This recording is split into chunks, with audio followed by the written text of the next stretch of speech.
दोस्तों, क्या सीजेपी के प्रोटेस्ट से सरकार घबरा गई है? क्या वाकई मोदी सरकार डर चुकी है? दोस्तों, बड़ी खबर आ रही है। बड़ी खबर यह है कि अब एयरलिफ्ट करके 2000 जवानों को दिल्ली में तैनात किया जा रहा है। जी हां दोस्तों, यह बड़ी खबर है कि किस तरीके से 20 बटालियन सीआरपीएफ के 20 बटालियन को दिल्ली में 2000 से ज्यादा जवानों को एयरलिफ्ट करके तैनात किया जा रहा है, वो भी बंगाल से बुला करके दिल्ली में तैनात किया जा रहा है। दोस्तों, बड़ी खबर है। सवाल यही है कि क्या वाकई मोदी सरकार डर रही है? क्या वाकई सरकार हिल चुकी है और ताबड़तोड़ फैसले लिए जा रहे हैं? कभी खबर आ रही है कि मंत्री सीजीपी से बात करने जा रहे हैं, कभी खबर आ रही है कि सोनम वांगचुक से मोदी जी करीबी बातचीत करने के लिए पहुंच गए हैं, तो कभी खबर आ रही है कि सदन के अंदर चर्चा के लिए तैयार हो गए। ये सारी बातें अचानक क्यों माने जाने लगी हैं? अचानक एयरलिफ्ट करके 20 बटालियन सीआरपीएफ के 2000 जवानों को दिल्ली में अचानक एकाएक क्यों तैनात किया जा रहा है? आखिर होने क्या जा रहा है? दोस्तों, बड़ी खबर है। खबर आई है एबीपी न्यूज की। हेडलाइन में लिखा है, बंगाल से दिल्ली एयरलिफ्ट की जाएगी सीआरपीएफ की 20 बटालियन, राजधानी में तैनात होंगे 2000 जवान।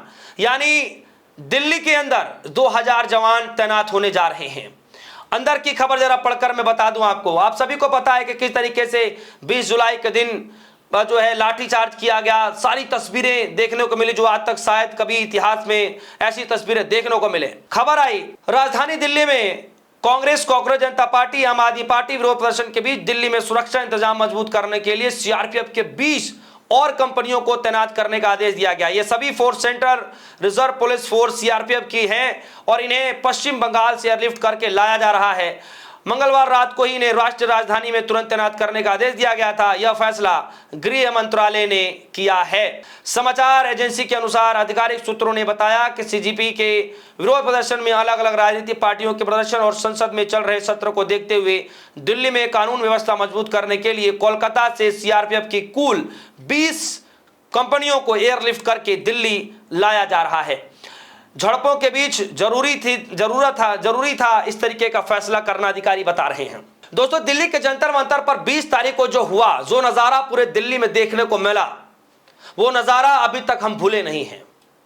किस तरीके से छात्रों को दौड़ा दौड़ा करके डिटेन किया गया, किस तरीके से छात्रों को दौड़ा दौड़ा करके लाठीचार्ज किया गया, किस तरीके से हमने देखा कि महिलाओं के साथ बर्बरता की गई, घसीटा गया। किस तरीके से छात्रों के साथ, जो छात्रों को कुछ पता भी नहीं है, उन छात्रों के साथ इस तरीके से बर्ताव किया गया। न सिर्फ इधर बल्कि एलओपी के साथ, तमाम विपक्षी सांसदों के साथ भी कुछ ऐसे ही घटना कल के दिन देखने को मिला। अब बड़ी खबर आ रही है दोस्तों, चूंकि दिल्ली के जंतर मंतर पर भारी तादाद में युवा आते दिखाई दे रहे हैं। 20 तारीख को जो भीड़ थी, उतनी भीड़ तो नहीं, लेकिन आप यह समझिए कि उससे कम भी नहीं है। दिल्ली के जंतर मंतर पर लगातार भीड़ बढ़ती जा रही है।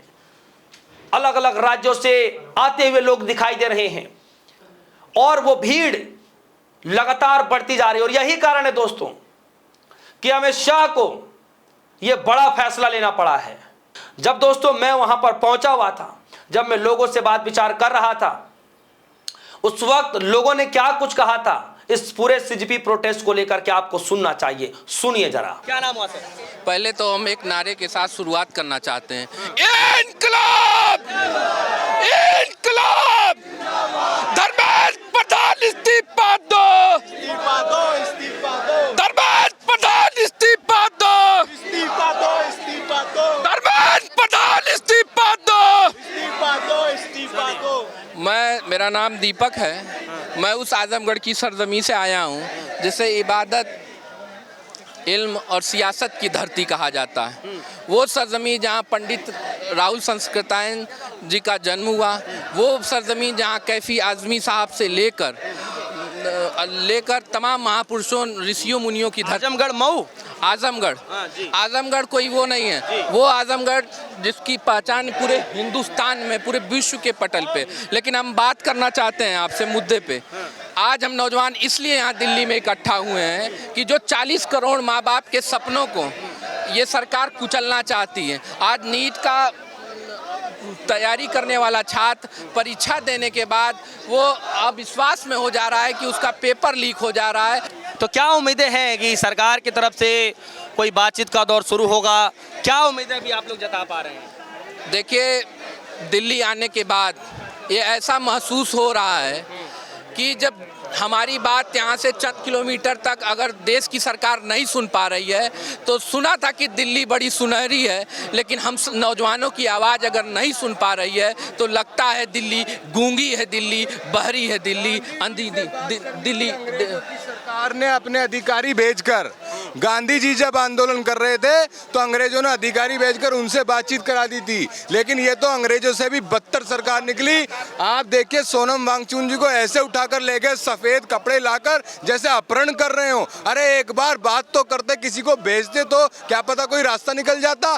जब से उन्होंने यहाँ से सोनम वांगचुक को उठा के अस्पताल लेके गए हैं और ऐसे लेके गए हैं जैसे अपहरण कर रहे हो, तब से इस देश के नौजवानों में और क्रांति भड़की है। और आप देख रहे होंगे लगातार यहाँ लोग अपने दिल में सोनम वांगचुक को लिए फिर रहे हैं। ये क्या उठा के कहाँ ले जाएंगे? दिल से थोड़ी निकाल देंगे ये हमारे दिलों में से निकाल दें। सोनम वांगचुक को कौन सा एग्जाम देना है भाई?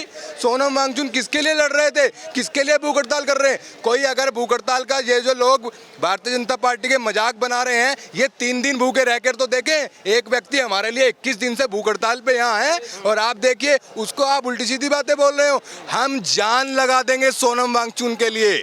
नौजवान इस देश का एक एक नौजवान अपने दिल में सोनम वांगचुक को लिए है और यहाँ खड़ा है, हमारी लड़ाई लड़ रहे हैं सोनम वांगचुक, और हम संसद की ओर गांधीवादी तरीके से जाएंगे भी। आज के बाद भी जो कॉल इस आंदोलन से मिलेगी उसमें भी आएंगे। जो कुछ करना होगा इस देश के नौजवानों के भविष्य को बचाने के लिए, हम वो हर कुछ करने के लिए तैयार हैं। आप कुछ कह रहे थे? मैं ये कह रहा था कि ये सरकार जिस तरीके से हम नौजवानों की अनदेखी कर रही है, आने वाले समय में जब हम लोग इस सरकार की अनदेखी करेंगे तो ये जमीन के अंदर मिलेगी, सत्ता से उखाड़ फेंकने का हम नौजवान काम करेंगे। ये सारे नौजवान साथी जो है जंतर मंतर पर मौजूद हैं और अलग अलग राज्यों से आए हैं।